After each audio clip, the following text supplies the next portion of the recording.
In 2001, Enron had $100 billion in revenue and was named America's most innovative company for 6 years straight. 4 months before it collapsed, analysts called it a buy. The stock was at $60. Employees had their retirement in company shares, and the CEO told everyone the fundamentals had never looked better. He wasn't lying about what was on paper. He was lying about what paper meant. Here's the thing nobody tells you about business failure. It doesn't start with a crisis. It starts with a spreadsheet that technically works, a presentation that checks every box, an earnings call where all the right words get said in all the right order. The breakdown happens long before the breaking point, and it's almost never where people are looking. Let's talk about how a business actually dies, not the dramatic version, the real one. Most companies don't run out of ideas, they run out of cash. But cash doesn't vanish overnight. It leaks, slowly, in ways that sound completely reasonable when you say them out loud. A retailer opens 15 new stores because growth is the goal. Revenue goes up, stock price goes up, everybody claps. What doesn't show up in the headline is that 12 of those stores are losing money. They're kept alive by the 3 that aren't. The company's burning through cash to look like it's winning. A tech startup raises $200 million. Valuation hits $1 billion. They hire 800 people and lease 4 floors in a glass tower. They're spending $30 million a year before a single product ships. Investors? They're fine with it. It's called scaling. The burn rate isn't a bug, it's the model. Until it isn't. Here's the uncomfortable part. You can be growing and dying at the same time. Let's say you're selling a product for $100. It costs you $80 to make. You've got $20 in profit per unit. Sounds healthy. But if it takes you 90 days to get paid and you have to pay your suppliers in 30, you've got a 60-day gap where you need cash that doesn't exist yet. Sell more, need more cash. Grow faster, run out faster.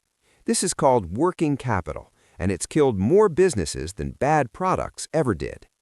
The companies that look the strongest are sometimes the most fragile, because strength in business is often just debt with good marketing. In 2007, Lehman Brothers had $600 billion in assets. It was 158 years old. It had survived the Civil War, 2 world wars, the Great Depression. It collapsed in less than a week, not because it ran out of assets, because it ran out of trust. The moment people stopped believing the assets were worth what the spreadsheet said, the whole thing imploded. WeWork was valued at $47 billion in 2019. 18 months later, $2.9 billion. Same company, same desks, same coffee, different story. The business didn't change, the narrative did. And this is where it gets strange. The people inside these companies usually see it coming. Middle managers know the numbers don't add up. Accountants flag the risk. Someone in finance sends an email with the subject line, "Concern regarding Q3 exposure." It gets ignored. Not because leadership is stupid, because admitting the problem makes the problem real.